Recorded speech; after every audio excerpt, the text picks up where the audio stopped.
Good afternoon, ladies and gentlemen. Today we're here with the Willionaire Boys. We've got some of the elite guys and the Ascend guys here. And we're going to be hosting a bit of a sales masterclass. So we've got guys from different backgrounds coming on, speaking about managing teams, about setting, about closing, the transition between the two. So you'll find it very valuable. So yeah, first of all, we'll get some of the boys on, share some thoughts, we'll do some questions afterwards. So nice, hope you enjoy. Land your first role. Beautiful, beautiful. So I think there's I don't know how to say it. There's a sensitive nerve that everyone has, which is I want everyone to reply to me on time. I need my communication to be up. I need people to speak to me, and I feel like in sales that never happens. And so that muscle gets toughened. You kind of build a thick skin around it, and you realize follow-ups, people are going to turn you down. People are not going to be there on time, and you have to learn how to finesse that and how to move around that. And I think as a life skill, being flexible around certain things that I think we learn in sales. Like you said, it's a life skill, socializing, being able to talk to people, understand who they are, what drives them, what their motivation is. We've got a fitness coach here, knowing his personal story, why it is that he does what it is. He does, not only because it's a good money opportunity, but his own personal story.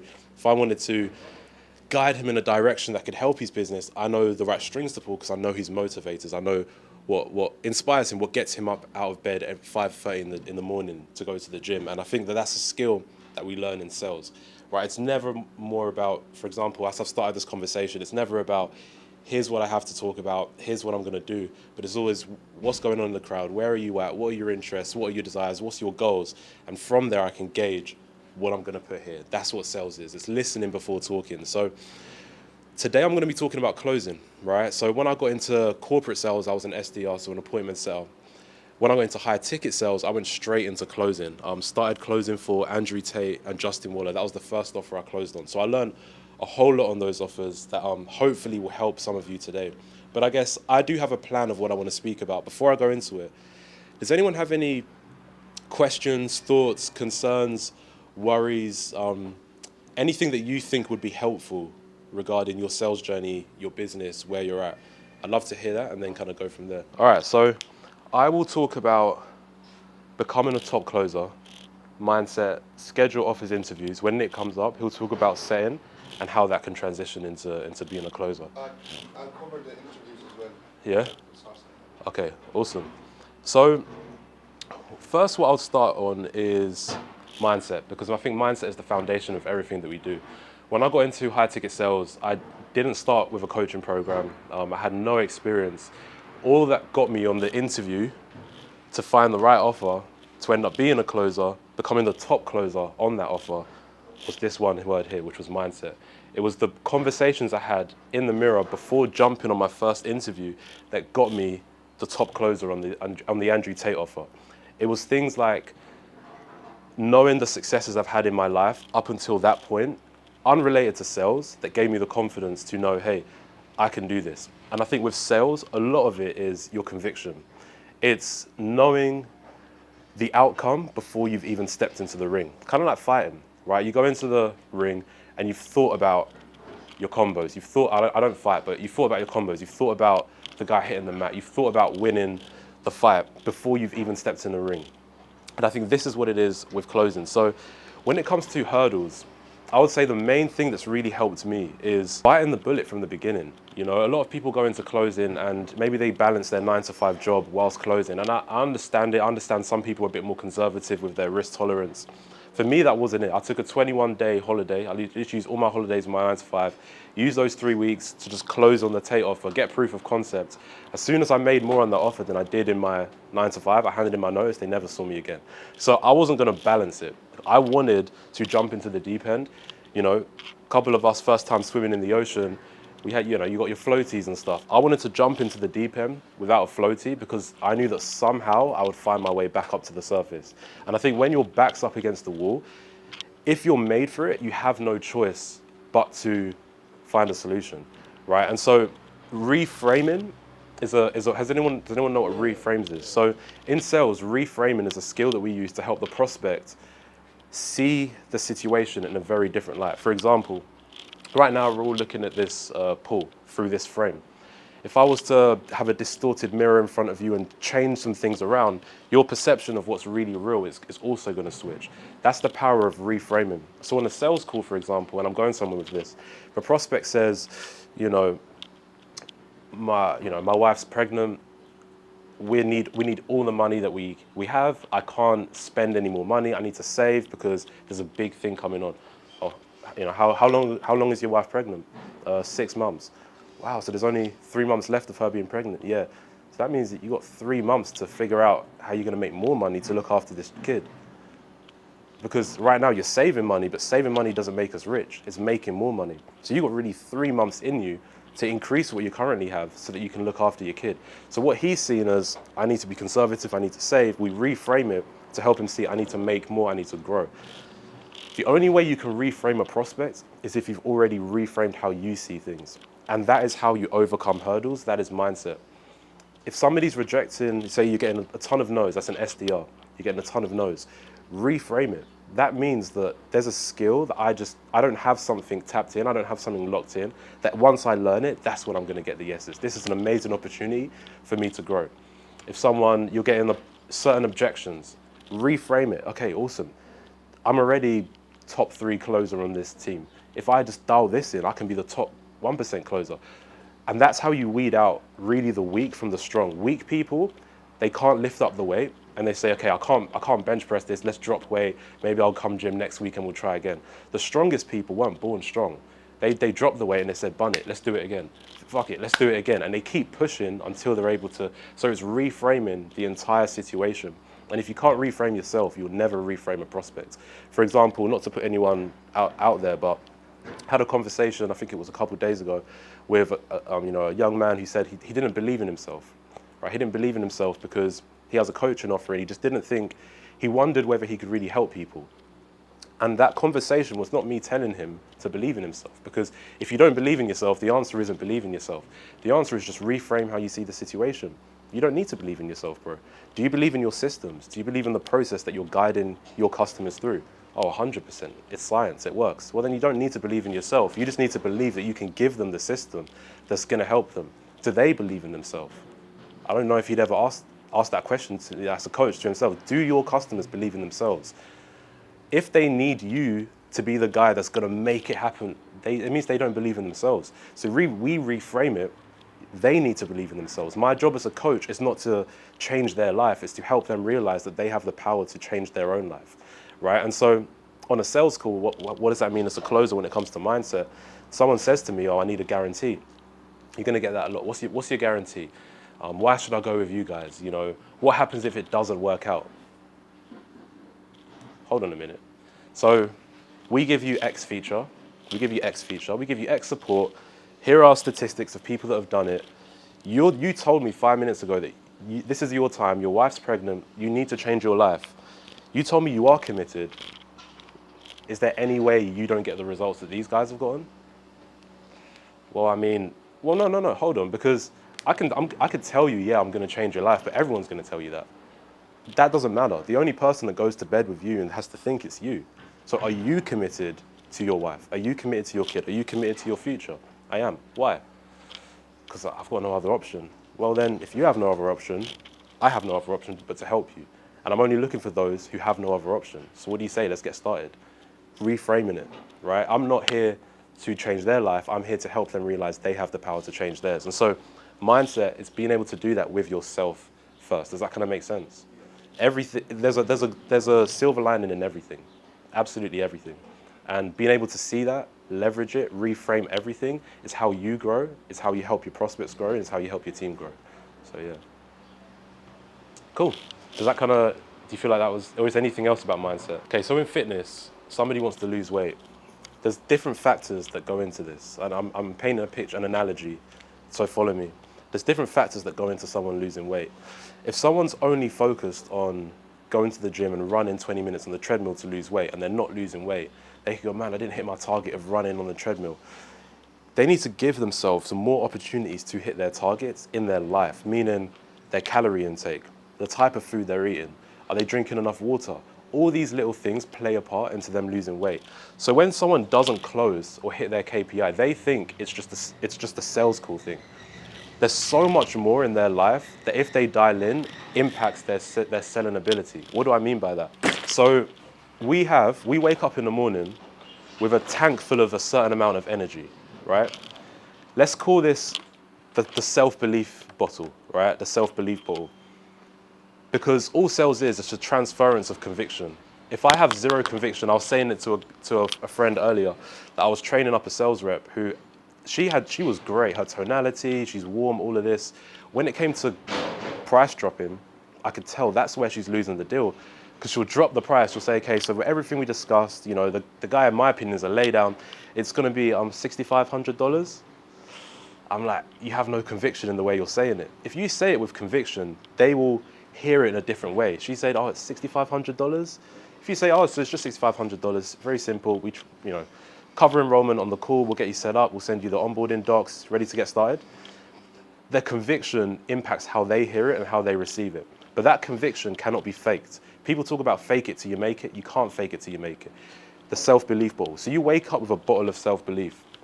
And we think, as long as I'm closing and I'm doing those things, this is going to stay full. Wrong. We are, in the back of our mind, we've told ourselves, like Simon was saying, I'm going to be at the gym for 7 a.m. We arrive 9 a.m. You can look at the day and say, I'm still going to get everything done. What's happened in your subconscious mind is you've just dropped a little bit of your self-belief because you told yourself you'd be there at 7, but you were there at 9, right? And I know that we're all human. That happened today with the masterclass. But being able to catch yourself and bring it back to center, and every day you get a fresh start to make sure you're not spilling it. You know, we go drinking. You drink too much. People don't see you the same way. You know, certain friends are criticizing what you're doing. You know, they're saying, hey, you know, you should be taking it more safe, whatever. You don't stand up for yourself. You're saying, yeah, mum, whatever it is. And you, in your conscious mind, you don't agree, but in your subconscious, you're still reinforcing these things to yourself. Then you say, okay, I've got a goal.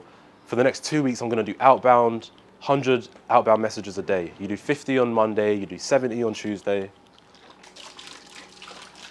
Then you get a lead on the calendar, and you go, see, look, I'm the guy. Like I'm slopping through life, and I've got a lead on the calendar. Like it's effortless. And then that lead gets on the calendar, and you're talking, and your mindset should be up here, but it's down here. Your conviction should be up here, but it's down here. Throughout the call now, they're saying, I've tried other coaches, none of it worked. A little part of you is like, dang, what if I can't make it work? They say, hey, you know, this is my last bit of money. I don't know if I can invest this. You're not sure in your own self, so you're like, can I take their money? And then you price drop. You get a couple of objections. You're not sure how to handle it because you haven't dialed in your skill. And then you don't close and you don't hit KPI and you think it's because you didn't objection handle well enough. You haven't handled your own objections from the morning onto the day, so how are you going to handle their objections? You know, and so Simon talks about respect, you know, the guy before us, and it's important because before we can exhibit anything to the world, it starts with our own. We have to exhibit it to ourselves. Before I can help a prospect get in the right mindset to buy, I have to be in the right mindset to close. Before I can help a prospect reframe, I have to have reframed how I'm seeing the situation.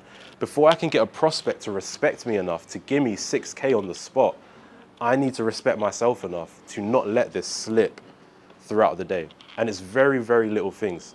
You know, there's one of our friends here, doesn't budge in his morals, and I respect him for that. If he says he's going to do something, he does it. If he says he's not going to do something, he doesn't do it. Those who are sloppy in their convictions, sloppy in their beliefs, in their values, they're not sure where they stand. You don't have a strong enough frame that somebody's going to feel confident to walk into. It's like you're encouraging someone to enter into your house. Your house is your offer. It's your coaching program. It's your personal brand. It's all these things. The more firm the frame, the more confident the person is to enter. Like a girl, right? If your frame is strong enough, everything is in order, she'll confidently submit and walk into it. But if you're sloppy, she looks at you, you know, he woke up, the prospect woke up and went to the gym. You didn't even go to the gym. His energy's up, your energy's low. You can't close them, you know? And so mindset starts with how are we handling our self-belief bottle from the morning until the night. The last thing I want to talk about with mindset is something called, don't know the specific term, but Napoleon Hill talks about it in Think and Grow Rich, which is basically it's the transference of energy, or it's like the subconscious transference of energy, which is when somebody is really centered, whether you're spiritual, religious or not, when someone is really centered in themselves, centered in everything that's going on around them, which is key in sales. Their mind isn't in 2 weeks ago, their mind isn't in 5 years, their mind isn't in what's cooking, their mind is in the present moment, and they're really grounded and centered. They're doing their breath work, meditating, going to the gym, pray, or whatever it is. You should have your intuition should be strengthened. However, that can be a positive or a negative. What do I mean by that? Our subconscious brains are like radio stations. You can pick up what other people are feeling or thinking without them saying anything. Have you ever entered into a room and you feel like, oh, kind of chilly in here? I don't know if people having an argument, were people beefing. You have no evidence of that, but you can feel it in the air. It's the subconscious transmission of radio signals, right? If you're around people who don't respect what you're doing, if they don't respect you, like Simon said, they'll say the nice things to you, but behind those words is the truth. It's the true energy of what they actually feel about you. And you will pick up on that.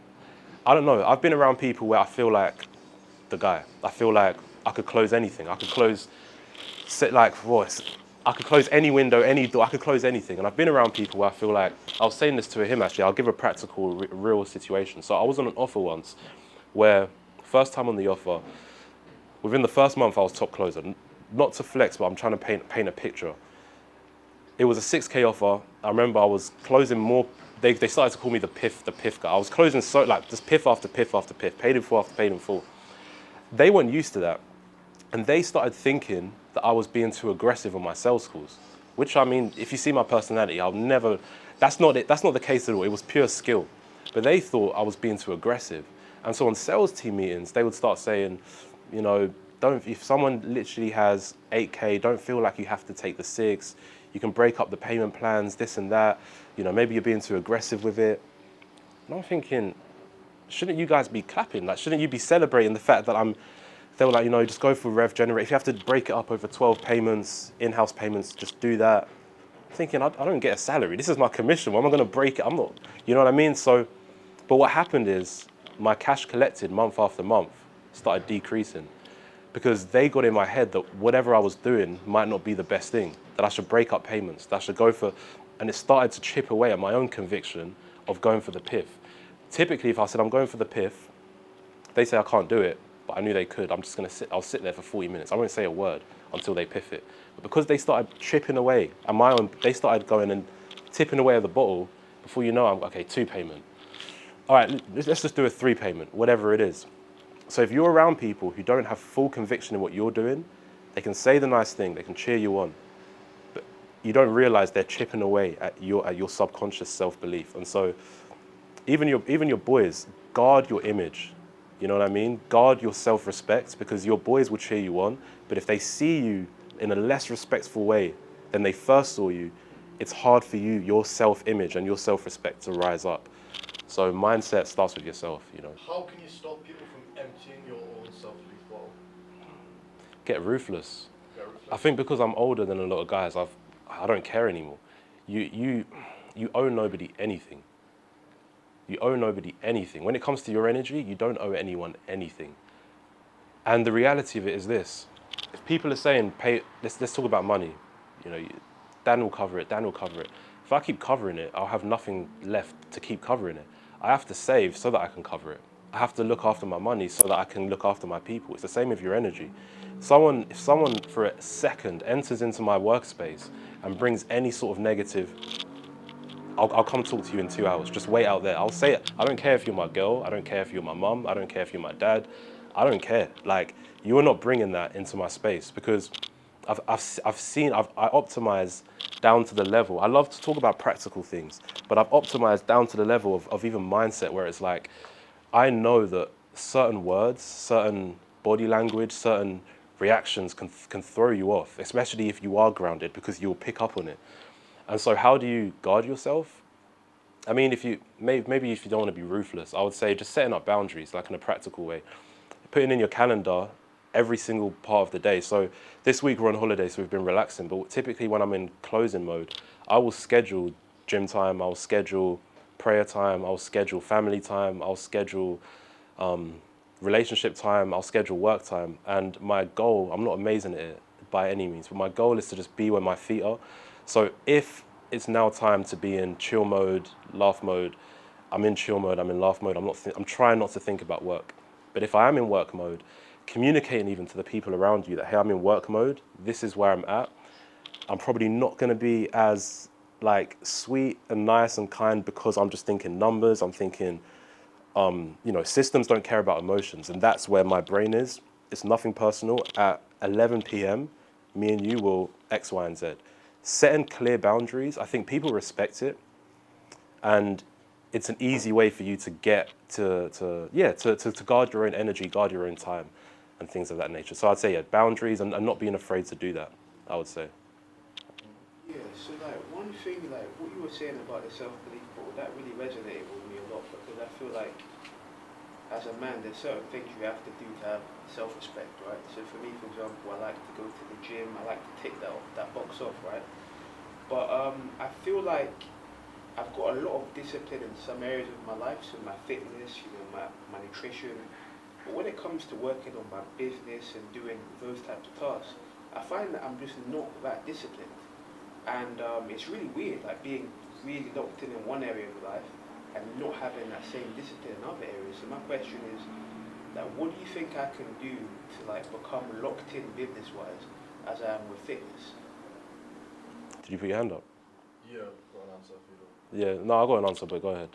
My kickboxing coach used to say, like, you can't cut corners and you can't be disciplined on a spectrum. In fact, it's not on a spectrum. You're either disciplined or you're not disciplined. Right now, I'll hands down say I'm not a disciplined person. But my identity normally is I am a very disciplined person. And the way he put this into context was like, you're in a fight camp, you're super disciplined in the gym in front of your teammates and in front of your coaches, doing all the burpees, doing all the kicks, doing all the punches, doing all the combos, like doing the right amount of rest. But if you're going home after kickboxing training and eating a pizza instead of like chicken and rice or whatever you're supposed to be eating, you're not disciplined, you're cutting major corners. It's the same, like if you're not doing your road work, you're cutting corners, you're not being disciplined with yourself, and that's going to show up later down the line. So like, you can either be really locked in with fitness like you are and lacking in your business, or you could be like me right now, who I'm not super dialed in with my fitness and health, but I am dialed in with business.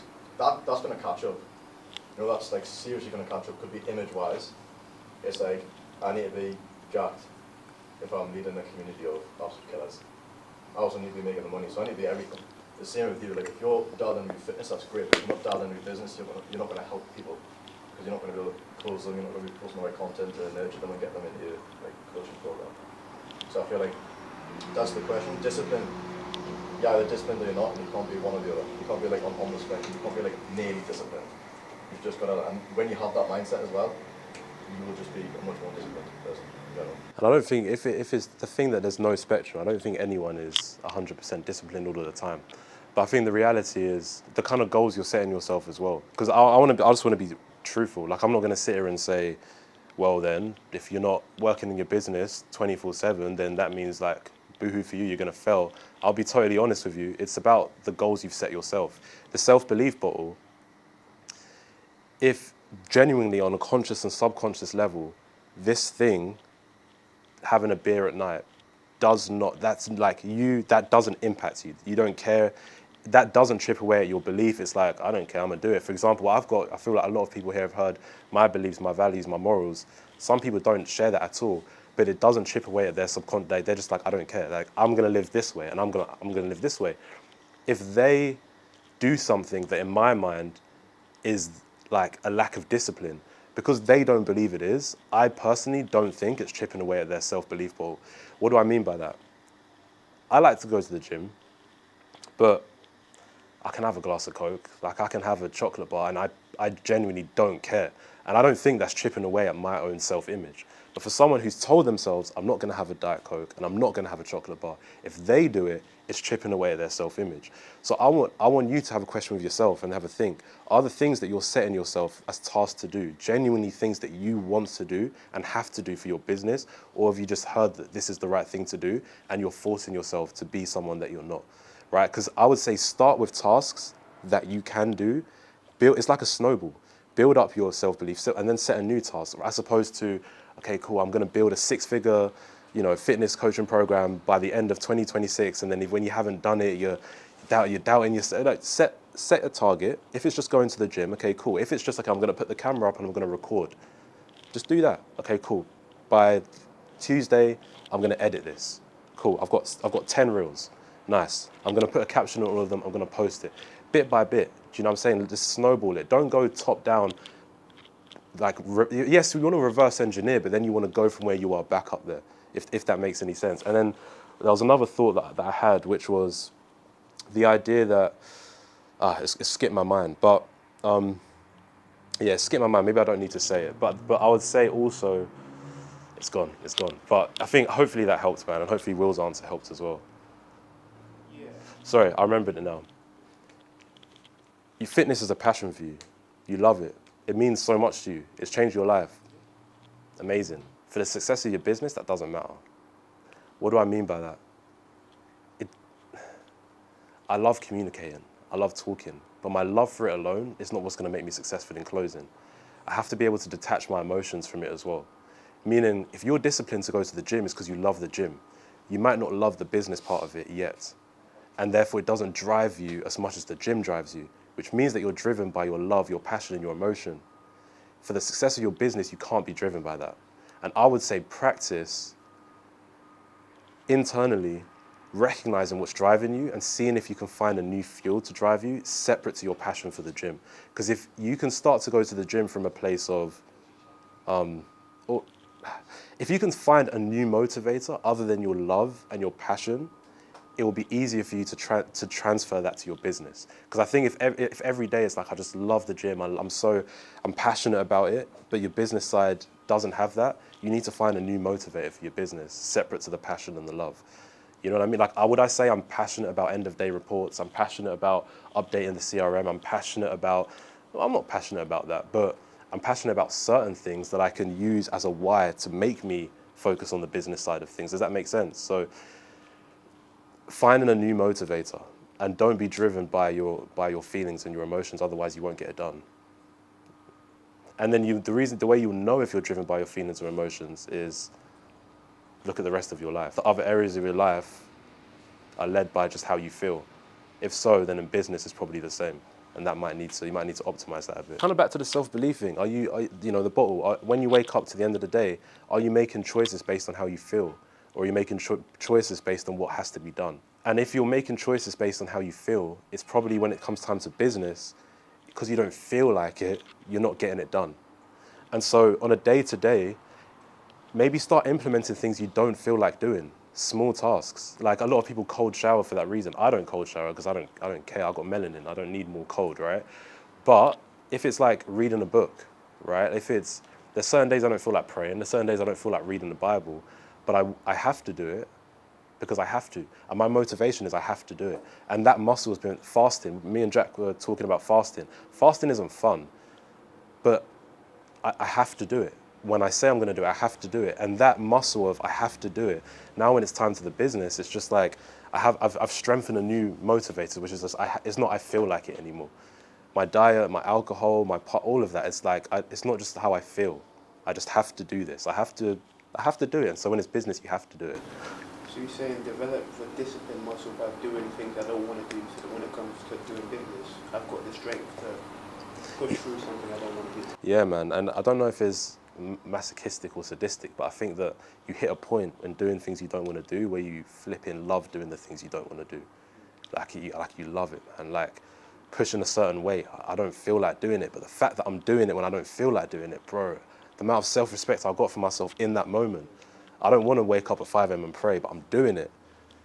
The amount of, like, you walk out of your house like, I'm unstoppable now because I've done the things I don't want to do, and you find love in doing the things you don't want to do. And then when it's to the business side and you don't want to do it, and you're driven by the fact that I know I'm going to overcome this objection. I'm going to overcome this objection that I have. Then when you're in a sales call, I don't care what they say. I've overcome all my objections. So I don't care what you say, I can overcome yours. And they'll respect you for it. They'll pay you and they'll say thank you for helping me overcome mine. Like fitness, you overcame that objection. overcome these, and it'll be the same thing. All right. I didn't want to talk for the whole day, but I know everyone wanted to talk about other things. So I think this is more practical, so it's not going to be too long. Who asked it? Yeah. So schedule. I mean, I think it varies from person to person. As a closer, my schedule typically, I mean, you work American hours. I worked American hours, so I think Eastern time is 5 hours ahead. Is it? Yeah, 5 hours ahead in the UK. 5 hours ahead in the UK. Behind. 5 hours behind, sorry. We're 5 hours ahead in the UK. So 9 a.m. is 2 p.m. I just work from 2 until 11, 2 until 12. I think it depends on your offer, it depends on your goals. Being able to like reverse engineer how many leads you're getting, the offer ticket, what's the sharp rate, all those things, you'll be able to calculate, okay, I need to take this amount of calls because I know the sharp rate's this, I know my closing rate is this, and you can play around with that schedule. Some people, I know Reese was saying he works better in the evening, so that's him. I work better in the morning because you see the way I talk about the belief, like I like to work when my tank's full as opposed to at the end of the day. So, I mean, typically though on a good offer, you want to be taking 7, 8 calls, I'd say. A good offer again, you want a 75% show rate. So that means you'll be taking 5 calls a day. Each call is going to be like 45 minutes to an hour. In between no-shows, people like to do their own thing.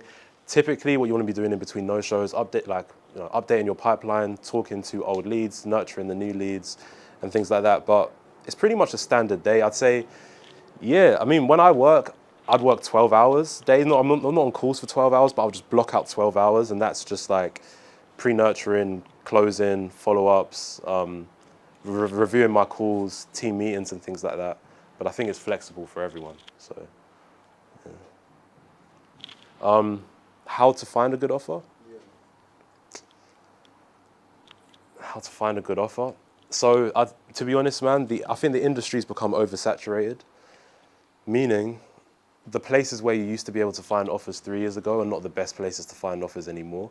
Because if you've got to think about it, man, if there's a pyramid or whatever, like a hierarchy of good offers, right?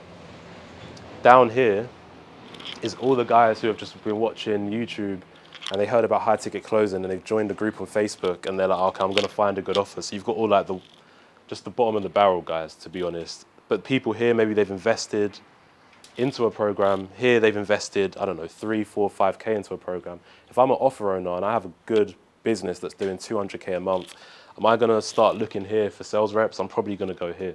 So what does that mean? How do you get from there to there? Investing into a coach, investing into a mentor, investing into a community, being around people that can place you. Well, I would say that. And before you invest into that coach, ask them in terms of like, what's your back end fulfillment, right? There are coaches who don't care about fulfillment. There are other coaches who are paying 2 to 5K a month to find offers. So those kind of coaches, speak to them, get inside them, and you have a better chance. It's not a guarantee, but I'd say you have a better chance. Other than that, networking, just traveling with people that are in sales. Columbia's like sales hub, traveling, being around people. Keep your assets, meaning when you do get on sales calls, save your calls. Use that as like, not a CV, but for your new offer owners and things like that. And then leverage as well. So if you're on an offer that's an okay offer, use that, again, to just kind of springboard onto the next and things like that. But yeah, that's what I'd say. For me specifically, I worked in a sales agency when I first started. So that agency had like 20 different revolving offers. So me being inside that agency, if an offer crumbled or whatever, I could just jump onto a new one. I didn't have to go and start doing the whole search again. And we can talk about connecting you with them if you want. Yeah. Interviews, I think you wanted to talk about that. Standing out, I'll talk about it a bit. I know that Nick wanted to speak on it. I was actually talking about this with one of my students the other day. Standing out on an interview. Show your sales skills in the way that you answer your questions, because real sales guys will pick up on it. Don't answer a question like an NPC, man. Like if they say, why do you want to work for us? Don't just start glazing. Like answer it like a sales rep. Why do you want to work for us? Talk about what you can bring to the company. Talk about what you want to collect on behalf. Don't say I want to make 10K a month. Say I want to bring in 100K a month for the company. You know what I mean? You sound as if you're there to benefit the company. I'm not there to just benefit myself. I think if you're good at sales, you'll be good in interviews. I mean, I'll just give you an example. So on an interview, they said, the question was, go around and everyone say one skill you think makes an excellent sales rep. And thank God I wasn't first, so I could listen to everyone else's answer. First guy said, coachability, because I think Jeremy Miner posted a video saying, if someone asks you this question, say coachability. So everyone was just saying coachability. He said coachability, second guy said coachability, third guy said coachability, fourth guy said obsession, fifth guy said obsession. They went, Daniel, what do you say? Said, when you asked the question, my first thought was coachability. But then I thought, to be fair, in school, there's a lot of guys that are students and they go through the process, they do the modules, but they don't end up successful. They don't end up getting a first or having an amazing career. So then I thought maybe it's not coachability. So what have I just done? All of their answers, I've just overcome, I've pre-handled their answers. So whatever I'm framing it that whatever I say is going to be a little bit better than what they say. Then I thought it was obsession. But then I thought, nah, because kind of like what we was talking about, someone's obsessed, that's like energy, but energy runs out. You can be obsessed for 2 to 5 years and then you just burn out and then you don't have that obsession anymore. So I said, no, I don't think it's obsession. So then what I really think is purpose. I think that when you have a why and a purpose bigger than yourself, you know why you're getting up and you're dialing. You know why you're jumping on sales calls. You know why you want to overcome all of those objections to keep moving forward. And so I'd say purpose. They were like, yeah. So they asked the next guy, he's a mate of mine, he was like, I don't know, man, I think Daniel said it all because so the point is, that's sales though.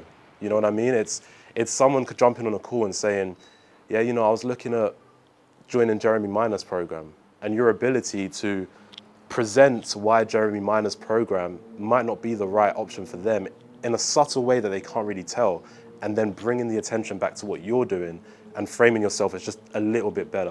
Oh, Jeremy Miner, yeah, no, they've got millions, amazing program. They've got millions of students. I'm not sure how many coaches they have to actually help those millions of students. Not sure if they've got a million coaches. No, probably not. So I'm not sure about the one-to-one support. Great program. Obviously here, we offer one-to-one support. We do. So what have I just done? That's not the right program. This is the right program. So bring your sales skills to an interview, because a good sales team leader will hear you talk and go, he just reframed. He just handled, yeah, I want him. Don't answer like an NPC. Yeah, I'd say that's it. I want to pass it on to Nick, but last like thoughts, questions, anything you thought I'd cover that I didn't cover? So it's basically, just to clarify, it's basically with the interviews, you want to show your sales skills actually on the interview. That's what they're perceiving with people they actually want to hire, isn't it? Yeah, and so make it practical if you want to take notes. Yeah. The first thing I said was show the value you're going to bring to the company, not just the value you want to take from the company. Yeah. The second thing I said was reframing. I don't know if that's the right word. Framing yourself as just a little bit better than everyone else, right? So, yeah, just you don't want to knock people down in a way that's obvious, but you just want to set the tone, you know what I'm saying, and then lift yourself a little bit higher. And the third thing I'd say, so show the value you're going to bring, set yourself a little bit higher, and then the third thing I'd say is just to show up with conviction and show up with confidence. And assume the close. Assume the close.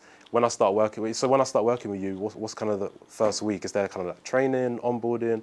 Okay, great, got you. So in the first week, you just get me set up on Go High Level and all these. Okay, cool. Assume the close, because they're going to be thinking, yeah, we'll get you set up on GHL. We'll get you. Just assume the close. Show up like you've already got it. That's what I'd say. And it's like, because I'm realising now with interviews, there's people that will say, how much do you want to make? You shouldn't actually, it's almost like they're shit testing you to a certain degree.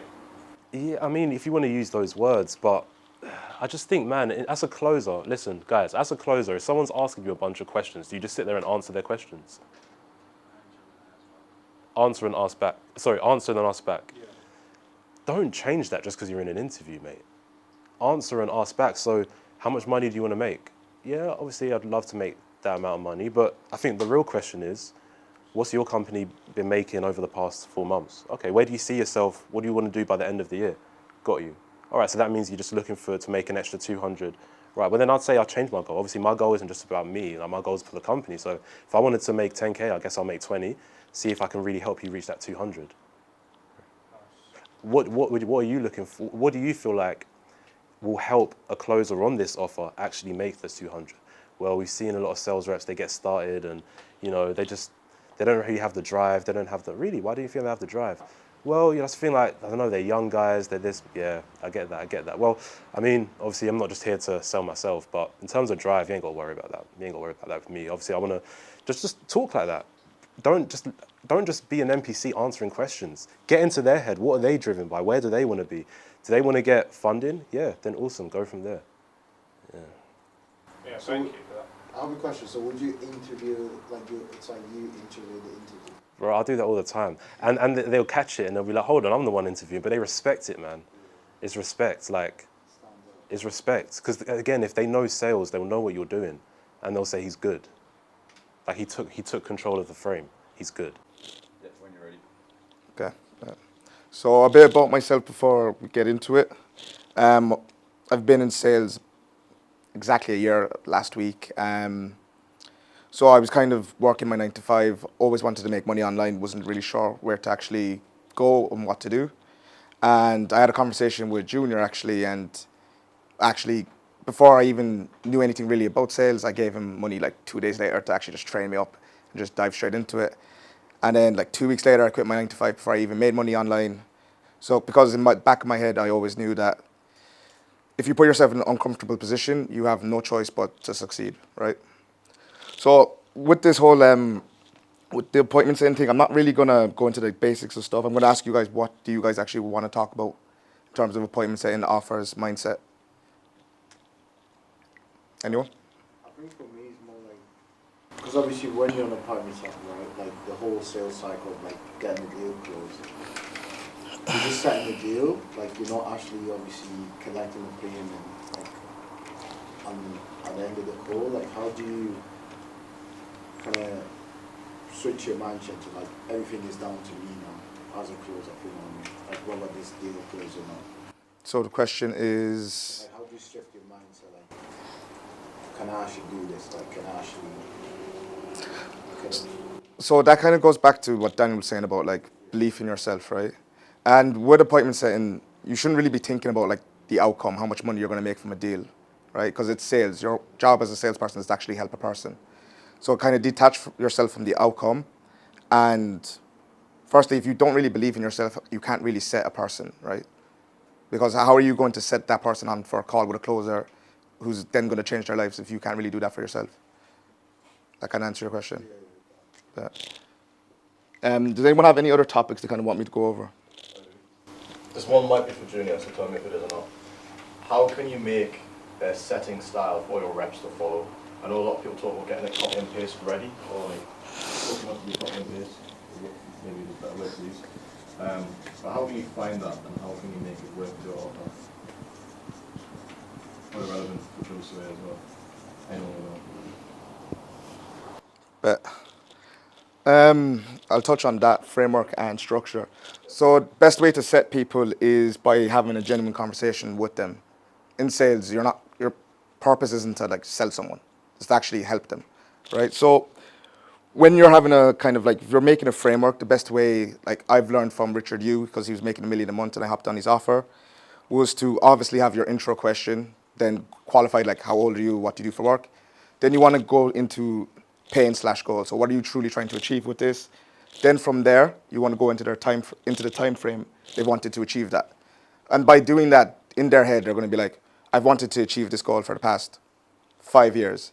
So they become aware of that. And then after they kind of give you that time frame, you go into what do you feel has stopped you from actually achieving that. Again, what that does for them is they have the realization that I've had this goal for 5 years and I haven't done it, right? And then they start thinking, why haven't I done that?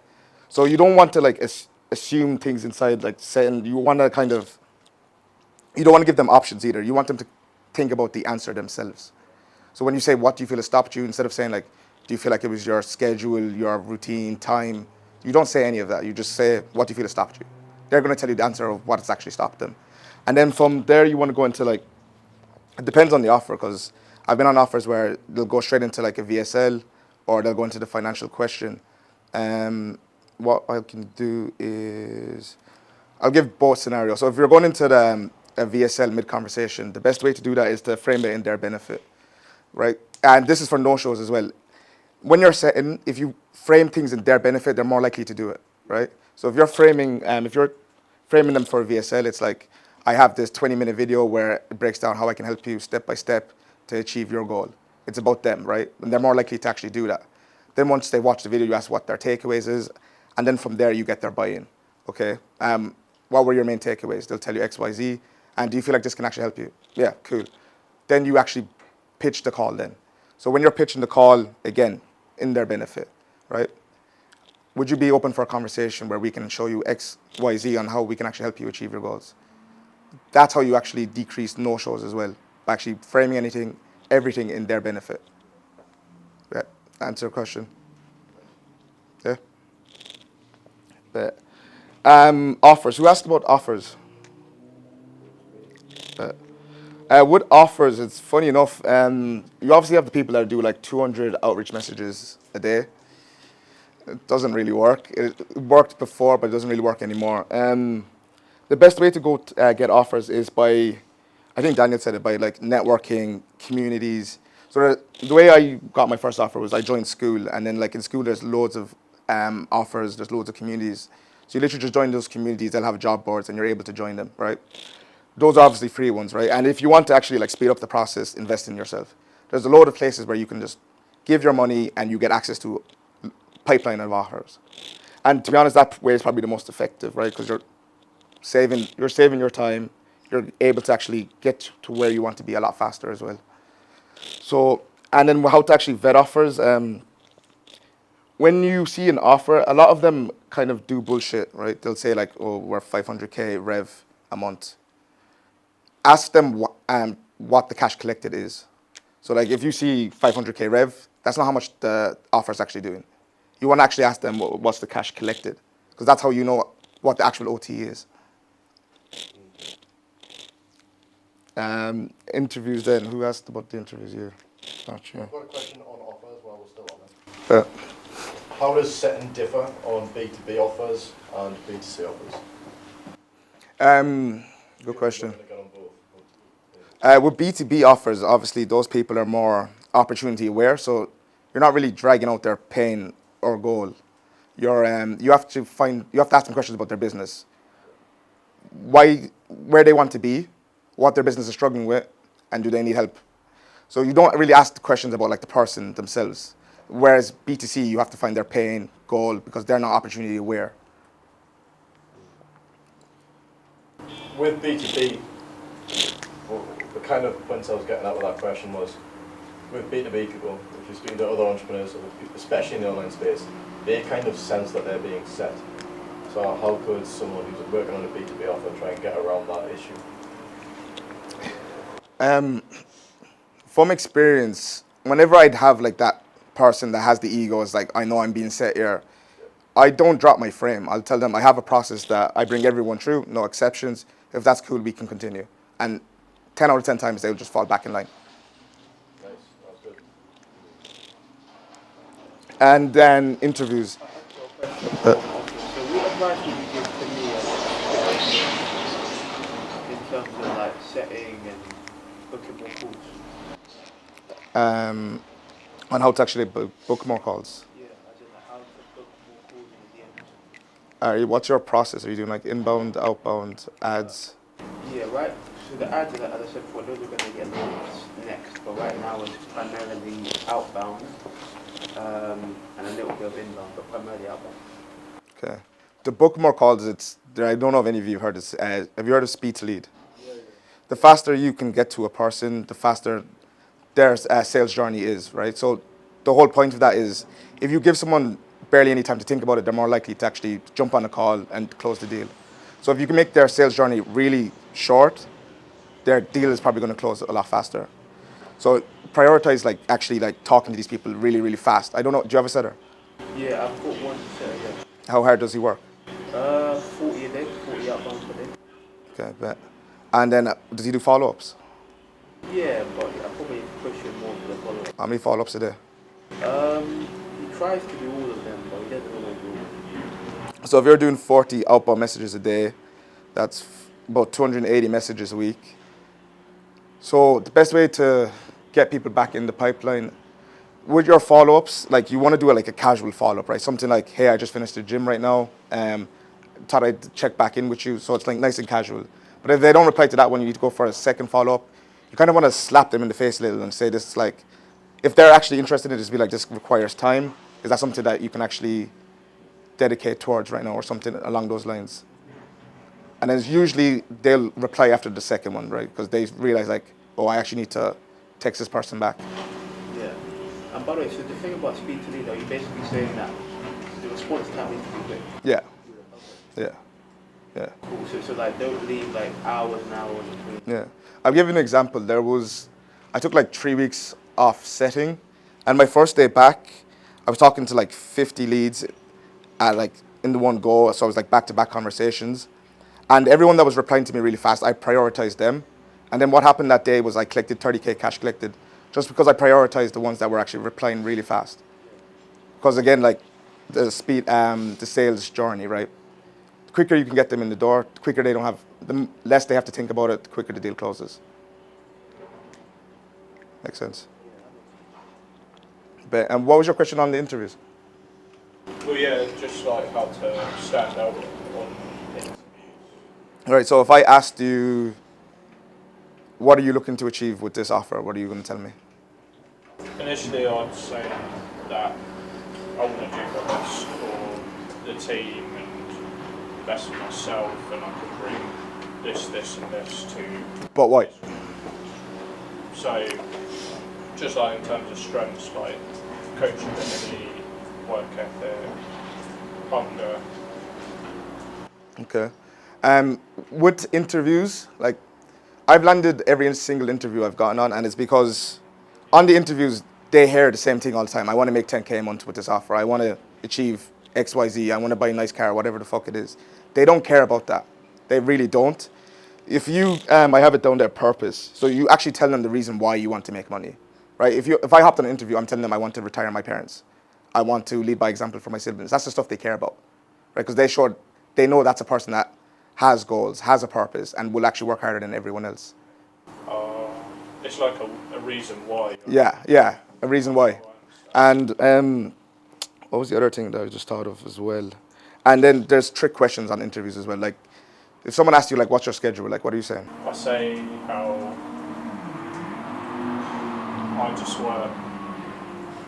work like any time, just based on like where the offer's at. Okay. Your answer every single time they ask what your schedule is, you are free 24/7. The schedule thing is like, it's just a trick question. They don't care about your schedule, right? They don't care if you have a 9 to 5. They don't care if you have college. You tell them that stuff, it's a massive red flag. They're probably not going to take you on.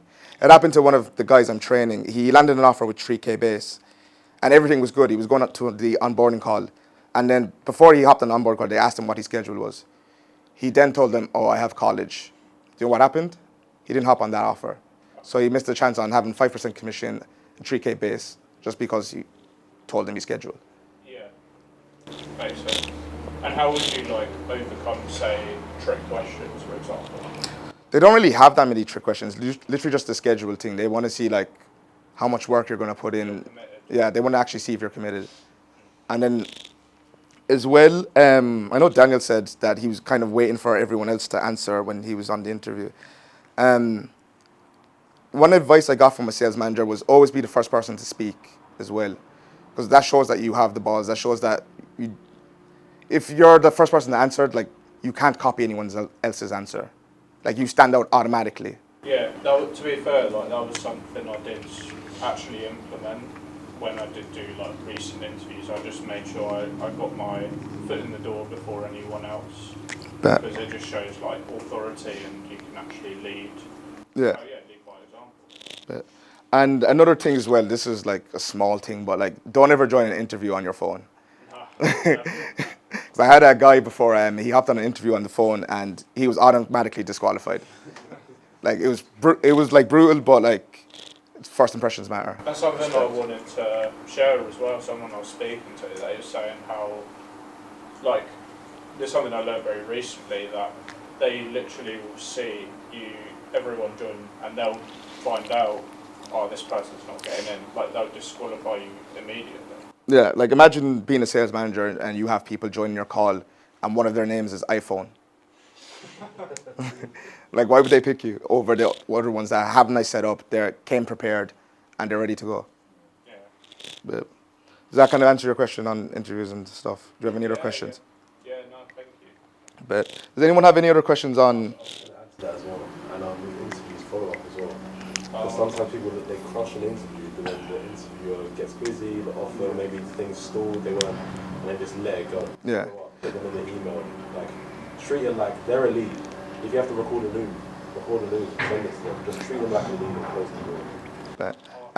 But, funny enough, I think it was Junior. He was talking to someone, and he was on about like bringing in a sales rep, and he was talking about the guy that was following up with him. That's the guy he wants to get on.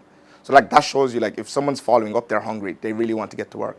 Because a sales manager would rather hire someone with barely any experience, but they have hunger, they have the drive, than someone that has experience but is not actually willing to put in the work. Yeah, to be fair, I was actually going to ask you that. Now that I was going to ask about experience, and I should have asked this earlier, to be fair. Like, does it matter about experience? Experience doesn't matter at all, to be honest with you. Because I've talked to loads of sales managers. Honestly, like, even for myself, when I was coaching setters, I would rather coach the guy that doesn't really have experience, but like he's putting hours in, right? Because that person's coachable, he's hungry, and he's actually putting in the work. I don't have to follow up with him and say, why have you only hit 50 dials today, right? Because hunger beats experience on the interviews, to be honest with you.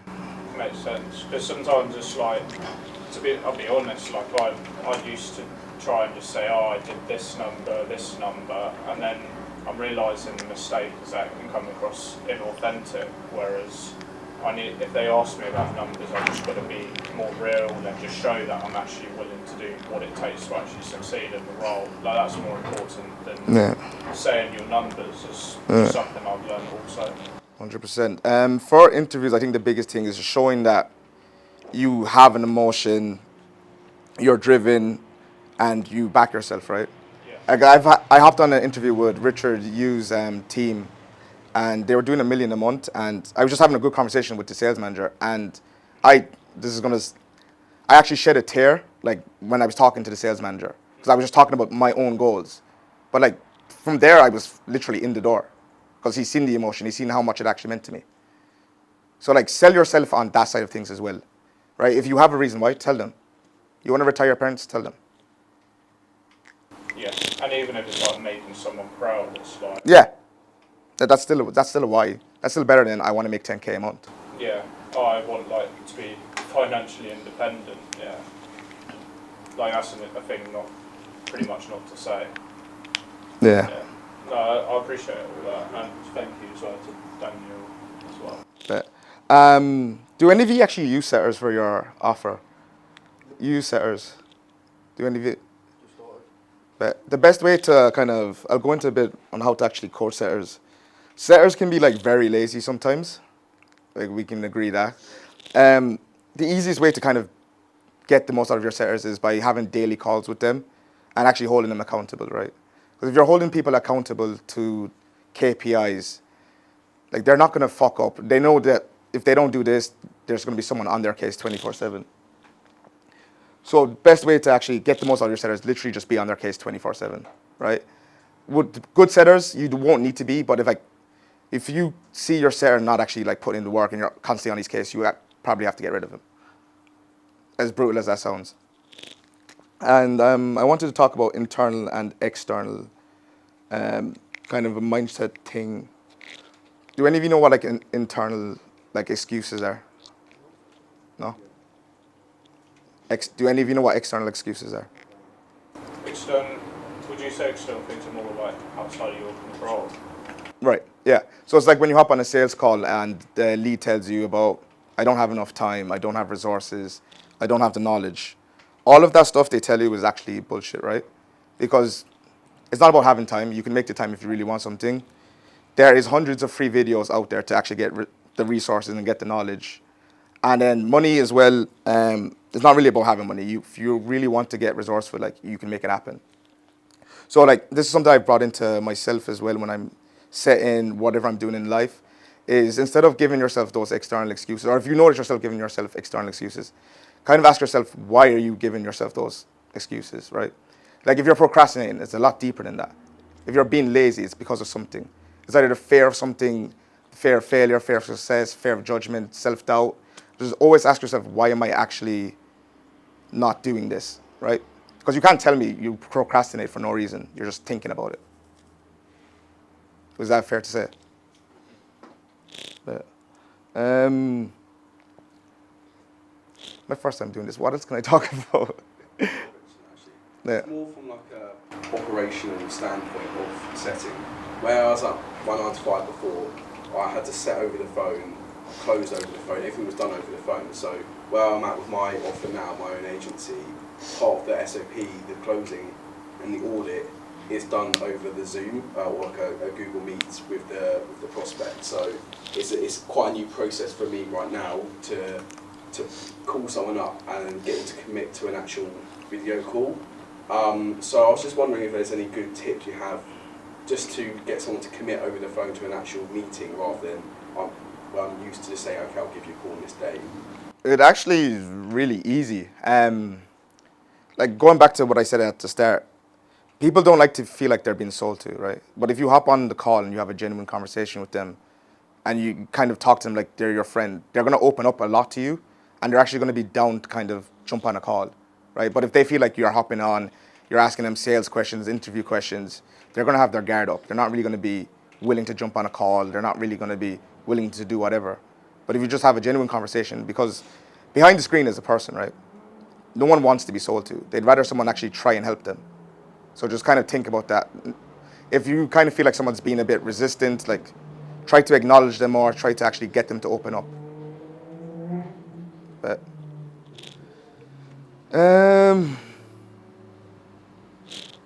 anyone have any questions? No. Yeah, to be fair, actually, go say you. In terms of like role plays, and so say balancing role plays alongside like actually doing the job or applying for roles, how would you say you can balance all that? What, role plays? Yeah. So is this if you already have an offer? It can be having an offer, it can be not having an offer. Okay. If you have an offer, the best way to do role plays is to just text the other people inside your offer and actually like get on a call, do mock calls, just keep running loads of mock calls, because the best way to get better at something is by putting in the reps and actually like doing it a lot. And then if you're outside of an offer, you don't really have that much time to, you have a lot of time to actually put in role plays, right? So like schedule like a block out where you're doing like 3 hours of role plays with people. Like that's going to be effective because that's improving your skill. And then like how would you say balance in terms of time management, in terms of role plays, applying for roles, and then working on the offer? How would you recommend actually doing that? That's a good question. So the way I do with my guys is, so they obviously have access to like 500 plus offers. So I'll get them to do like 20 applications a day, and they'll do that in like 2 hours. And then from there, they'll start role playing with the rest of the community. So like really finding the right routine for yourself, because I can't really tell you what to do because I don't know what your day to day is, right? Yeah. But if you find the right routine for yourself, so ask yourself, how many hours am I going to put towards actually finding an offer? How many hours am I going to put forward to doing role playing and improving my skill? Yeah. Then you'll be able to actually figure out what's best for yourself. Makes sense. Yeah, thank you for that. No problem. Yeah, just wanted to ask you a mindset question. You were saying just now about procrastination, and there's always a reason why someone procrastinates. What question do you think someone can ask themselves to find out the root cause of their procrastination? Good question. The way I kind of get out of procrastinating is I think of my reason why. So like, if ask yourself, you said you have a fitness offer, right? What's the best way to put this? So when you have a fitness offer and you kind of procrastinate. Yeah, I would just say like what I was talking to Daniel about. I'm really disappointed when it comes to like going to the gym. When it comes to the daily tasks I need to do to build up my fitness offer, such as content creation, making sure my set is on point. Some of these tasks I just let them slip by me sometimes, and I don't feel the same guilt but I would feel if I missed the gym and then do with the business plan. Gotcha. I actually have a quick exercise that you can do. So like if you have a problem or you're procrastinating, again, I learned this from being on Richard Yu's offer. It's called 131 policy. So it's one problem, you have 3 recommended solutions, and then the other one is you go for the recommended solution. So if you're like, you have a problem, you're not sure what to do, ask yourself what the problem is, what are 3 different solutions I can do to solve that problem, and then ask yourself what's the best one to go for. And I promise you, you will figure out how to actually get over that. So if I have, for example, an issue with content creation, think of 3 solutions, then choose the best one. Yeah. So give me an example of a problem you would have with content creation. Just procrastinate, like knowing the content, knowing the script, but just not getting around to doing it all the time. But why aren't you getting to do it? I don't know, because maybe I just make excuses about, oh, I've got X, Y, and Z to do, I've got my 9 to 5. I would always just like put it off and do other things, and then maybe I'll end up doing it last minute, but I should have done it more efficiently. Okay. Let me ask you this. Why do you have a fitness offer? I've got a fitness offer because I lost a lot of weight, right? I lost 100 pounds and it changed my life completely. And I really enjoy helping other people with their health and fitness. Obviously, I know it can also give me the opportunity to develop financial independence, which is also very important to me. But I just love the fitness lifestyle. I love being able to help people, and I want to be able to develop my own financial independence by helping others. Okay. And what do you actually want to achieve with your offer? In terms of what? Just anything. Like, what's your goal with your offer? Like, what do you actually want to achieve? My goal is to achieve financial independence so I don't have to worry about money. You know, and be able to help my family, be able to live the lifestyle that I want to live, and not have money be an obstacle. Okay. And then what do you need to actually do all of that? What do you need to do? With my offer, Yeah. I need to scale it. And how are you going to do that? I need to put more calls and close more calls. And also you have to obviously post content to get out there, right? Yeah. So ask yourself, like, what is the things that's going to actually help me achieve what I want to achieve, right? If posting content is what's going to help you, get the content done, right? Because it's not actually benefiting you procrastinating about it. I heard someone say before that they're kind of a perfectionist. The thing about being a perfectionist, you're just kind of thinking about what to do, but that doesn't actually get you any results, right? So instead of just kind of thinking of doing something, just fucking do it. Like, it's really that easy. If you have a goal and you understand why that's your goal, ask yourself what you need to do to actually achieve that goal.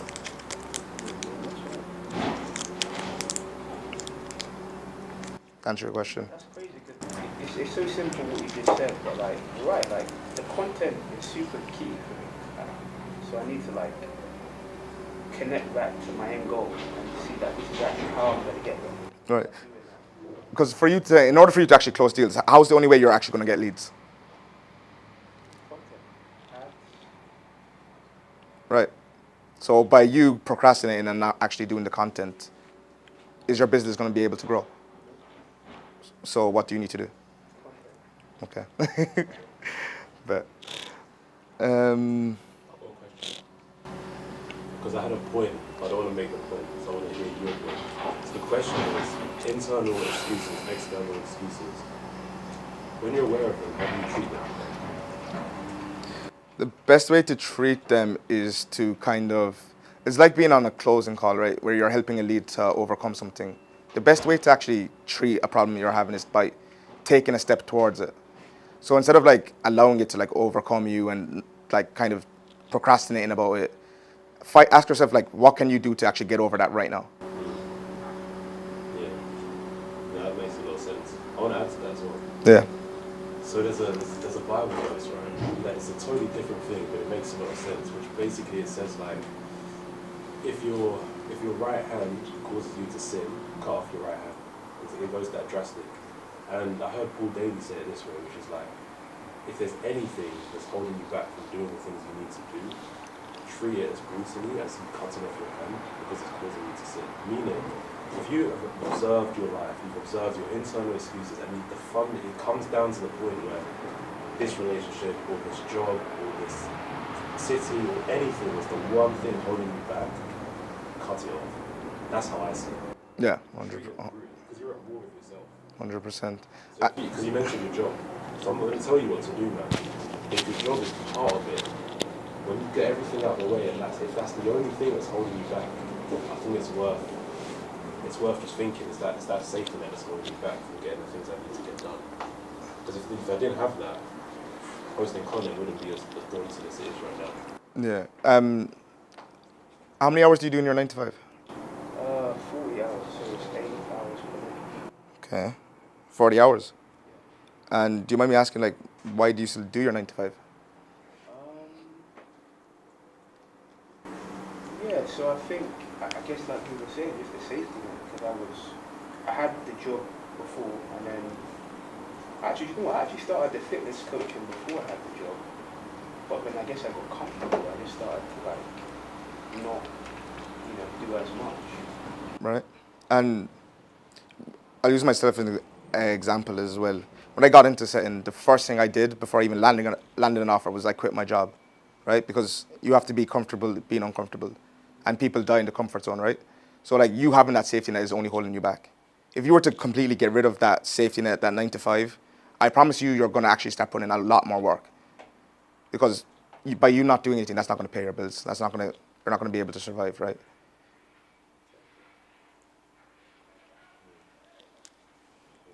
And bro, we're not saying quit your job. But I do, yeah, like. But it is a thing where it's like you're telling yourself something. You in the conscious level, I'm handing in my notice, so I'm not going into my job. But then your subconscious is hearing the message of this offer, my content, this fitness coaching is the most important thing to me. That I will make it by any means. And what will happen is your mind will just start to find solutions, find creativity, and all of a sudden you'll be like, oh, I know exactly what I need to be doing right now. But when you don't exercise that part of your brain, it's just not active. And it's like self-image as well. Like, do you see yourself as the person with an extra 160 hours a month who can generate £1,500 to £2,000 per year in your job? Do you see yourself as the person who can generate £2,000 if you're doing 160 hours in a month to do that? 40 hours a week. And also, if you break that down, that's £500 or $500 a week that you've got to make. You can do that in 40 hours. Do you Of mind? course you can. Do you mind if I 500 quid, it's crazy. ask something? You know, do you like work? Do you have to like commute to work as well? Yeah, so I work from home 2 days a week, 3 days a week. Yeah. And how long does a commute take? About an hour. An hour. So in theory, it's not really 40 hours then, because it's the time you're having to get to work, the time you get back to work, the time you're getting change. The time you're getting change, like, so you have to ask yourself, is it really 40 hours or is it actually more? Oh, thank you. Yeah. You've ever heard the saying now, you need to become who you want to be. Does that 2.0 version of yourself who's helping other people change their lives, like, do you have a 9 to 5? Are you limited? Do you have something that you have to do 40 hours? Let's be honest. Do you enjoy your 9 to 5? Then why are you doing that? Just being comfortable. Right. And will being comfortable actually get you the results you want? You've got to reframe yourself as well to realise that working that job is not comfort, that's actually discomfort. Like if you can tell yourself and you can truly believe that working that job isn't comfortable, and that's what I did to myself when I was with my job. I was like, this is so uncomfortable, I'm willing to do anything to change it. And then for me, that was a one-way flight to Thailand, not a fucking clue what to do. But you just got to make that situation, you've got to make going to your work so painful that it allows you to make that change. And then as well, like that safety net, like that salary you're getting, like you probably have a salary, right? Yeah. That salary isn't there to actually keep you secure, it's to keep you trapped. Right? Like a dog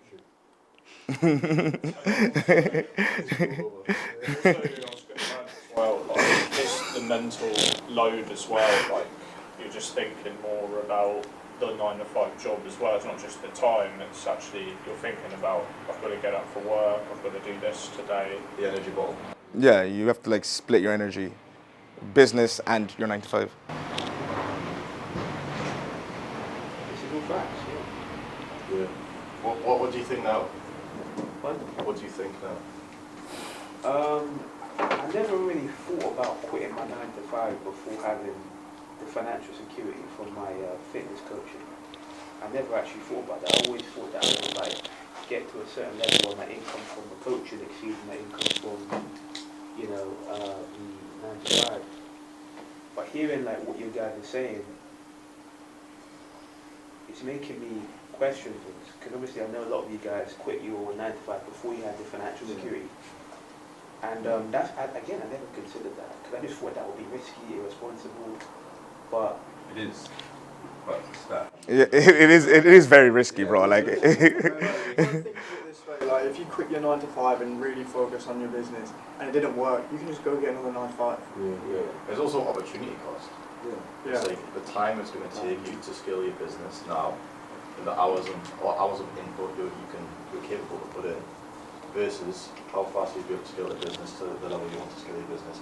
If you had to look at 60 hours a week plus 5 times 7 plus like 35 hours a week.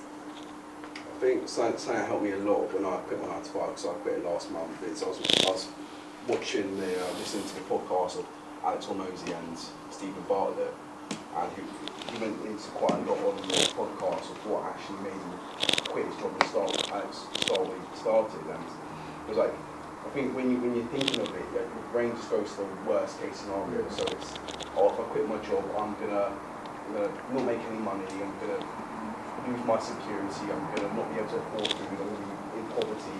But in reality, the worst case scenario is you'll just have to find another job. So however, when you think of the best case scenario, is you succeed, which you will, and you don't have to do it. So I think when you're thinking of the worst case scenarios, when you're weighing it up, it's not the worst case scenario really for you is you'll have to find another 9 to 5. But the best case scenario is that you achieve what you want to achieve with your business and you can actually help people. And you never have to do that. Exactly. anyways, thanks for having me.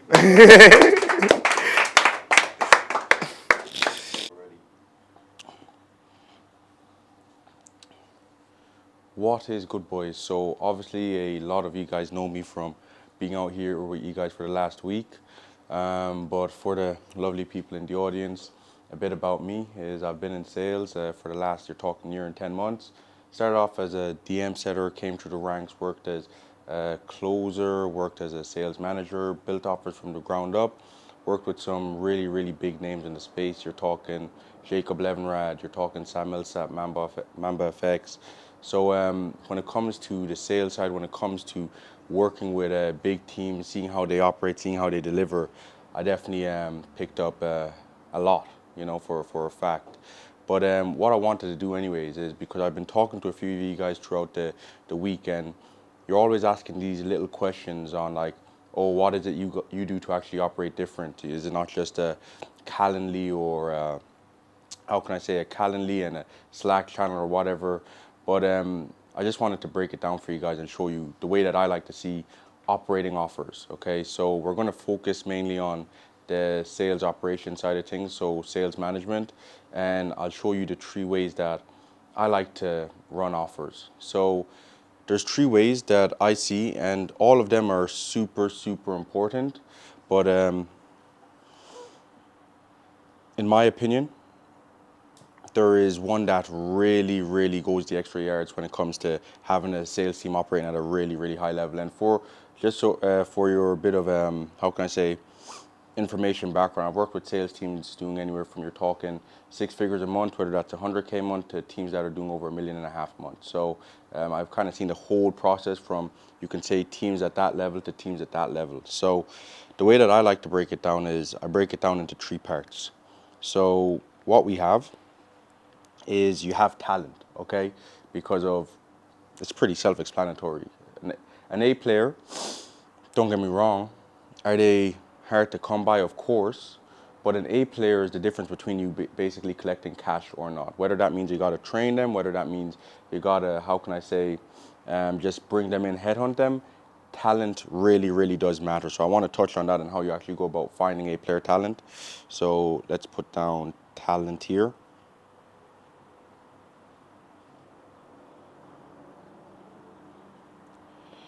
And then, of course, talent with no systems, the way I always break it down is think of Leo Messi. You know, Leo Messi, as we all know, he's like a fucking, he's the GOAT, okay? But if you don't have him in the right scenarios, if you put Leo Messi on a basketball court, he's not really going to be able to do his thing. So environment means absolutely everything. So that's where I like to tie in systems.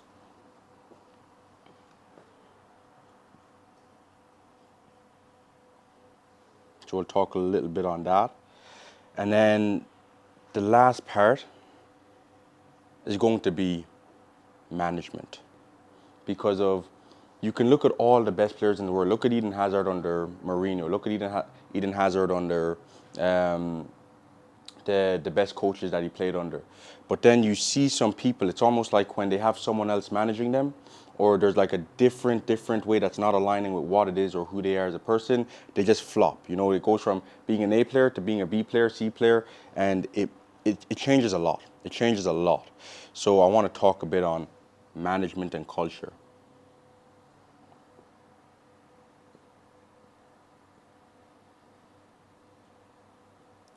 So the first thing I want to talk on is the talent. But let's not talk about talent. Let's talk about A player talent.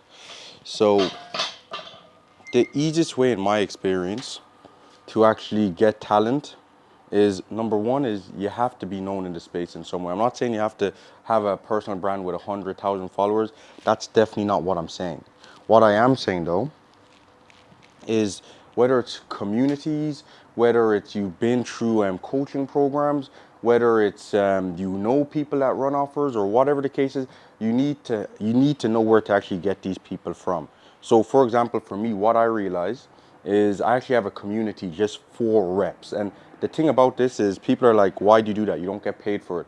I get paid on the back end for it, you know, because of having a load of talent in a community and just giving them opportunities. This is never going to harm you. If anything, it's only going to build your trust with people because you're giving.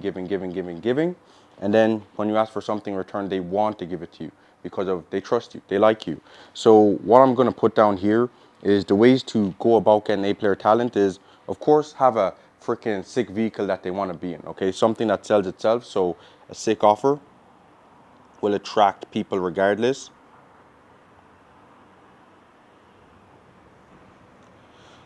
Underneath having a sick offer though, let's say you don't have a sick offer because of, let's be real, not everyone's on them offers that are doing 100, 200, 300, 500K a month.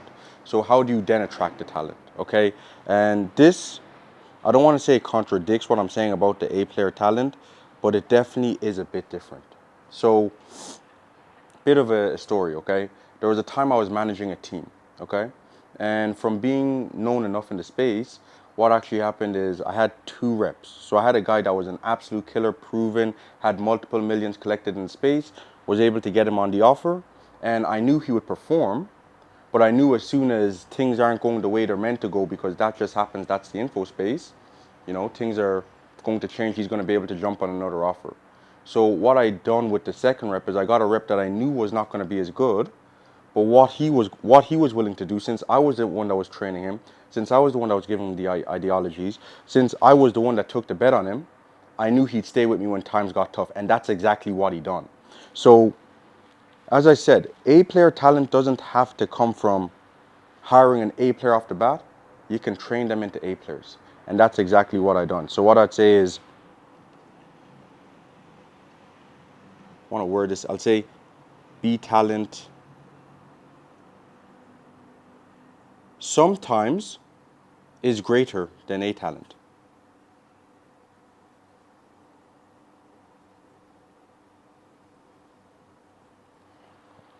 So apart from sick offer and the talent, another way is communities, okay?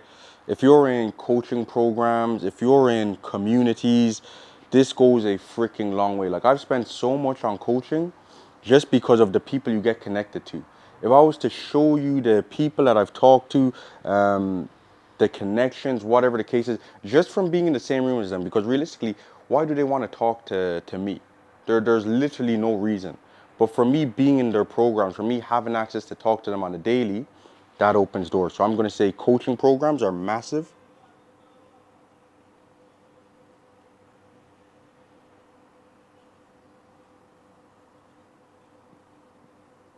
And then the last one that I believe is the best freaking way to do it at scale for sure is having a community where you have reps. This is going to be the most amount of effort without doubt, because this you can just pay for this. I mean, you're doing 1 rep at a time, 2 rep at a time, 3 reps at a time, because of there's only so much you can pour into people while running operations and everything. Sick offer will sell itself, of course, but if you're not on a sick offer, what do you do then?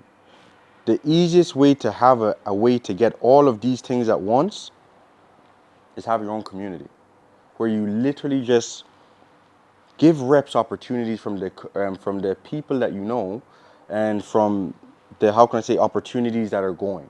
Like, I've plugged endless reps with just opportunities with expecting absolutely nothing in return. And this, I promise you, has done me more favors than absolutely anything. So I'm going to say it's the hardest just because it's the most effort you got to put in, but it definitely goes the longest way. So I'm going to say community.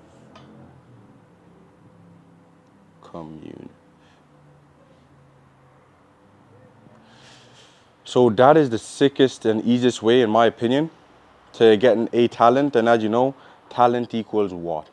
Equals, it equals fucking piffs. Money.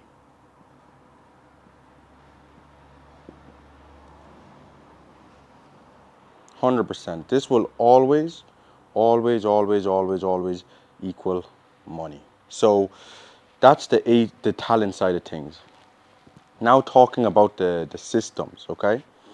So as you're all aware, as I talked about, you know, you can have Messi on a basketball pitch. You can have Ronaldo on a basketball pitch. They might still be solid just because they're winners, but they're probably not going to succeed to the level that they could. So what I mean by this is just having things set up properly. No rep. I've seen it myself from selling. No rep wants to come into an offer that does not have, firstly, the right systems in place. What I mean by that is the right SOPs, the right KPIs, the right standards, because the culture right away is gone.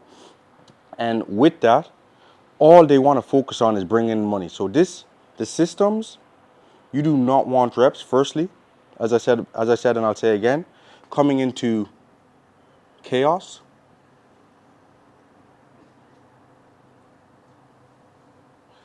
Guarantee you for a fact this is the quickest way to turn off reps. Whether it's an onboarding process, whether it's, how can I say, the speed to lead from the setters, whatever the case is, you want your systems dialed freaking in. And this is, I've seen it many times. I've seen sometimes something as little as this, you know, as a dialer, okay, for example. Imagine having to come into an offer and having to set up your own smart views or whatever the case is. Yes, this is sick. It's good that you know this. But just something as little as knowing that when you come in, everything is there for you, and all you got to do is actually do your freaking job, okay? Taking leadership, taking responsibility to do more is great, but you really just at the end of the day want to know all you have to do to perform and be a winner here is do your freaking job better than everyone else's, better than everyone else, not actually just coming in to do the whole 9 yards. So coming into chaos is number one, and then the second thing is just have it set up, you know, whether it's how can I say, I've seen some offers where what they'll do is they literally just have maybe a VSL page, booking link, boom, that's it. And then it's crazy. It's crazy. It's not doing any good for the offer owner. It's not doing any good for the reps. It's not doing any good for the fulfillment. Just have your systems dialed in. So I'll give you a very straight process on what we do. Pretty behind the scenes, and I know not a lot of people do this, but we actually have a process, okay? And a lot of reps say this to me as well, that they absolutely love this, okay? So I want you to imagine this from the sales side of you. So we stay away from booking calls, like on a, let's say, a 2, a 3, a 4-day thing. We just don't like that. What we try to do is we get leads on the calendar within 24 hours. So what that looks like, for example, when it comes to our systems, okay? A lead would see an ad, okay? From an ad, or let's say they've seen a VSL, organic, whatever the case is, they've seen some content, they apply. As soon as they apply, within 5 minutes they're being dialed. This is happening standard, okay? Nothing else. As soon as they're dialed, what's happening is we're getting the setter to get them on a call instantly. Because from the moment that they apply, there's something in their brain that went off that's saying, I need change. I need something here. So what happens is when the lead comes in, they're dialed instantly. As soon as they're dialed, what we do is we get them on a call with the closer. We call it our live handoff process. And then from there, the closer closes the deal. And the sales process, I know a lot of people would say, oh, you got to nurture, you got to do this. And of course, we're nurturing across the way. But what that actually does is it speeds up the sales cycle, doesn't give the lead any time to think, any time to doubt, and we get the deal done. So average sales cycle for us, B2C now, is you're talking is about 3 hours. So that's just a process on us. Let's just put down the live hand process. And of course, there's a bit behind this, but just to give you like you can say a short summary on it. Live hand process, that's one of our systems, okay? So that ties on into systems. This and this, they are needed. This is all, don't get me wrong, all of this is sick, but an offer at scale anyways can't operate without all three of this. So the last part I wanted to talk about is management. I freaking wish that I could show you guys I could pull up our Slack channel. If your team does not want to work, you are literally burning cash, burning talent, everything that you can imagine. The reps, when I'm running an offer, when I'm managing a team, they want to work for the simple reason of that's the culture. Like I would rather, back to the A player talent, I would rather take someone that's a B player, a B plus player, a C plus player, than an A player who doesn't fit into the culture. Because of this alone will get deals over the line. Like literally think about it, boys. How much growth have you guys done since being here, since talking to the boys like Joven, talking about his business or whatever the case is, and it's opening your eyes? I mean, it's crazy. So the management side of things, the culture side of things matters to a point where you wouldn't even believe. So a lot of people think because they have systems, they have their SOPs slapped on Notion, slapped on a doc, job done. No, no, no, no, no, no. You need to be active. Sometimes I will even jump into the trenches just to take calls, just to show boys, I still fucking got it. I can still do it. And it makes them feel, it makes them realize that, yeah, this is just, yeah, he's whatever, sales manager, whatever the case is, and he will get on my ass if I'm not doing what I need to do. But he's actually in this with us. So culture, I'm going to say for me, is the most important thing. 100%. Outside of that, you want to have the right standards set in place. A team with no standards, no matter how good the organic is coming in, no matter what the case is a team that is destined to fail. For a fact, okay? You need to have your KPIs dialed in. The reps need to know where it is they need to be. They need to know that there's actually a structure for getting where it is they want to be. If a rep wants to make 10K a month and you don't have a process in place to talk to that rep to get them to 10K a month, why the fuck would they stay there? You're in sales. You get paid by your output. So culture, standards,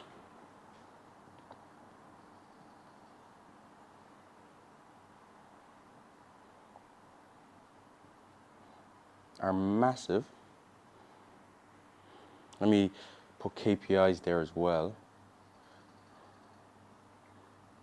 And the last part I would say to that, of course, we could go with an endless list.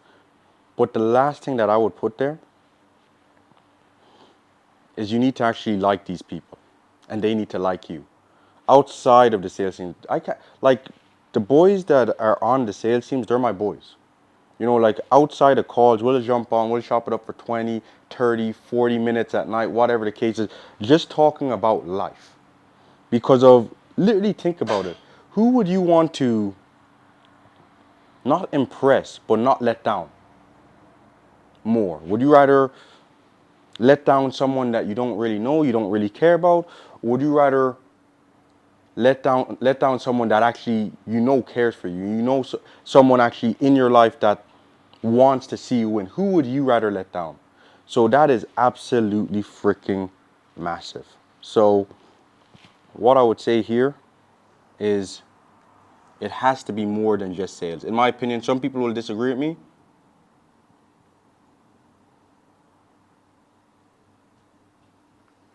Then just work.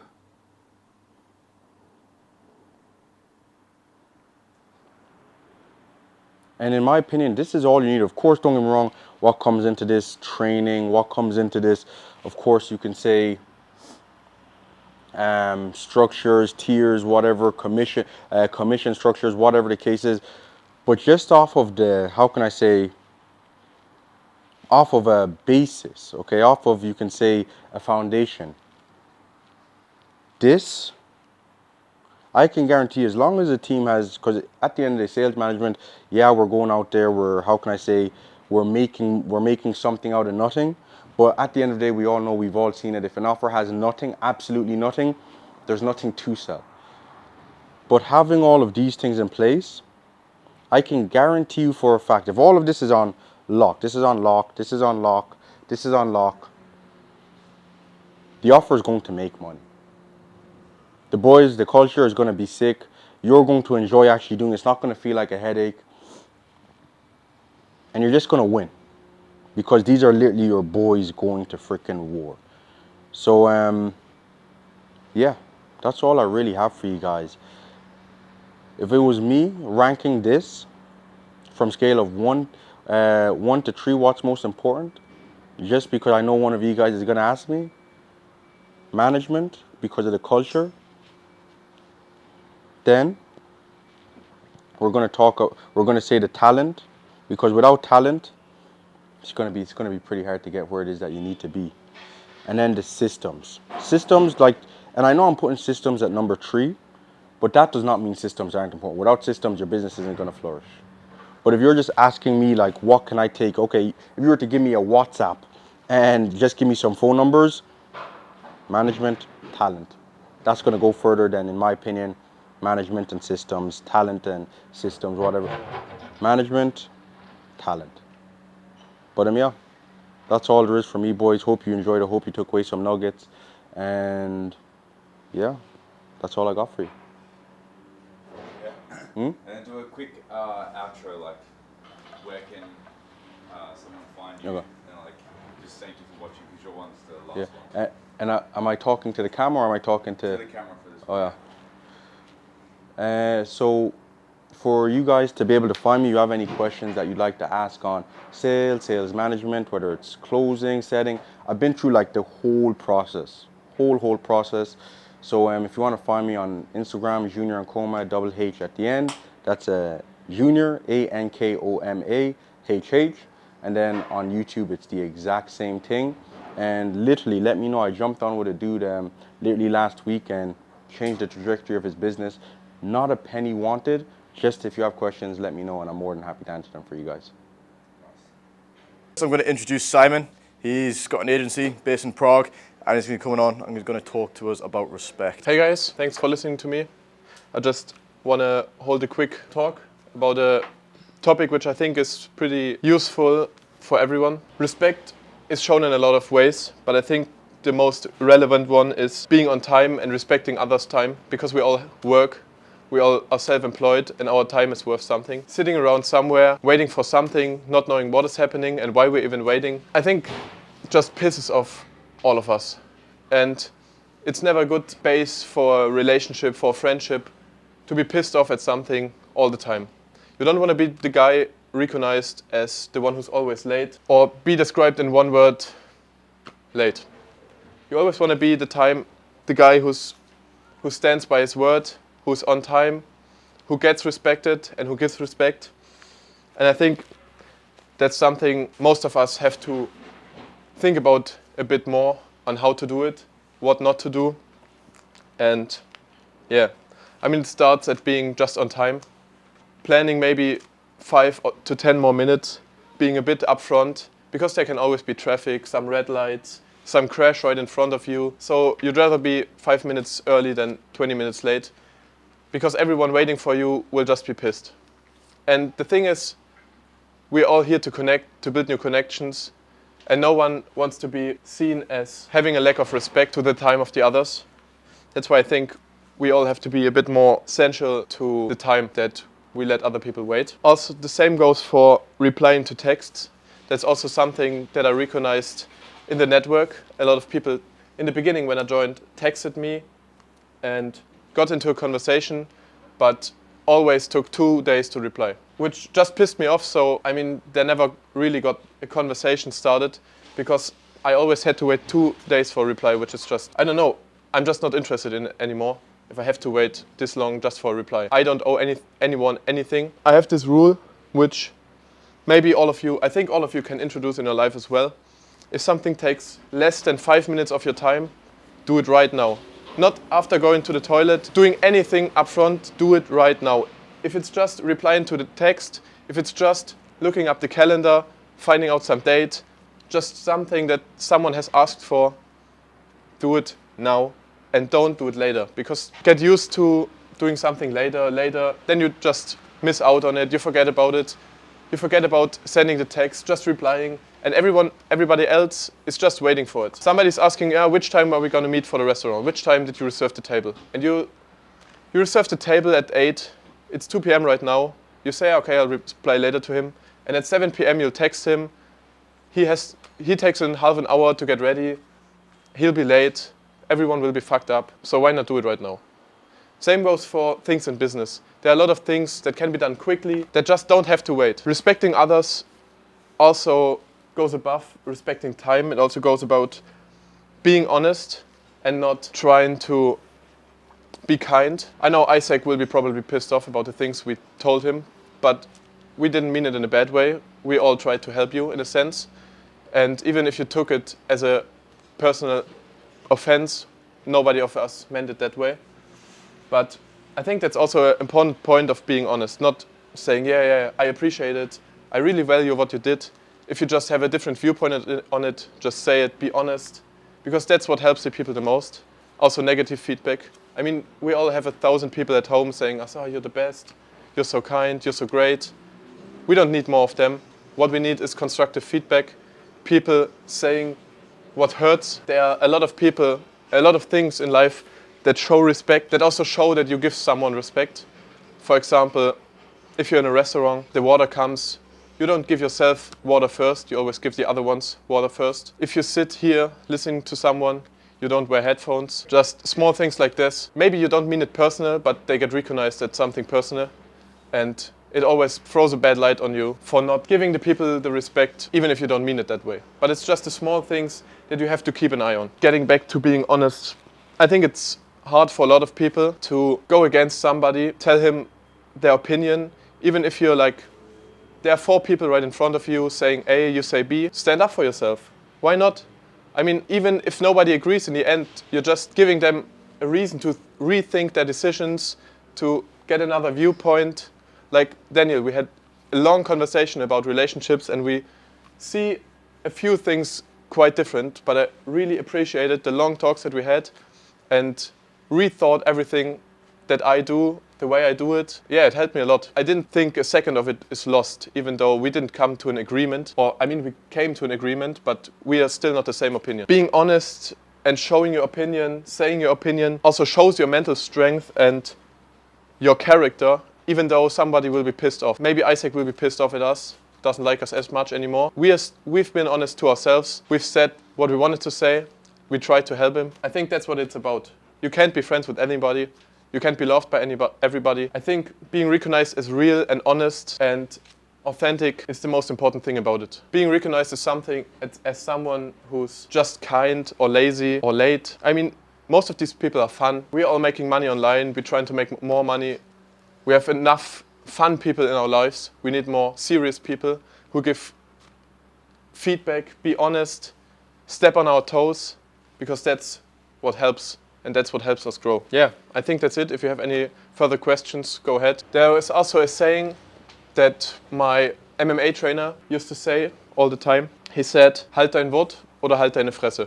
Which means stand by your word or shut the fuck up. Because that's what it's about. There's nothing as saying, okay, yeah, we'll be here at 12 and then you're ready at 2:30 what's the point? You wasted like 2.5 hours of everyone's time. We're not taking it as personal, but it's still wasted time. You could have just said, okay, let's meet at 3. We need to go eat, we need to go to the whiteboard, we need to get this, that. Everyone got some more of his lifetime. None of it is wasted that much. And we're all happy about it. There's just this aggression in the air when everybody's pissed off a little. And it's just not constructive to work this way. Not constructive to be recognized this way. So I recommend all of you to go into yourself, think about it. Am I the person recognized as standing by my word, being honest, being on time? And even if it's just coming late 5 minutes every time, people are gonna be pissed off.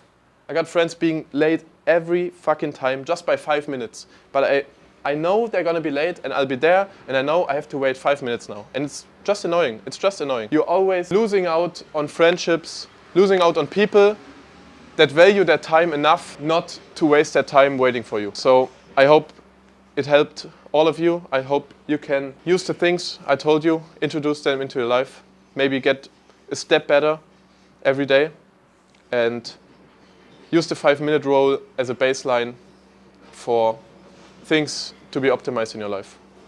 Thanks.